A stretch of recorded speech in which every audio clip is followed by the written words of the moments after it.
Bhavnagar Bortalav police સ્ટેશનના સ્ટાફે 4 ઈસમો સામે પાસા હેઠળ કાર્યવાહી કરી।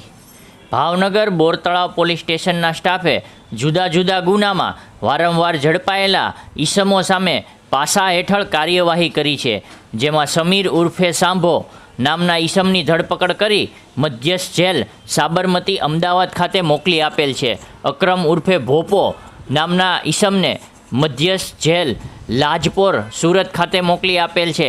ઇરફાન ઉર્ફે પાન્યો નામના ઈસમની ધરપકડ કરી મધ્યસ્થ જેલ વડોદરા તેમજ કાંતિ બારૈયા નામના ઈસમની ધરપકડ કરી ખાસ જેલ ભુજ ખાતે મોકલી આપેલ છે। તંત્રી જાહિદ મદરા, સંધિ જાગૃતિ ન્યૂઝ, ભાવનગર।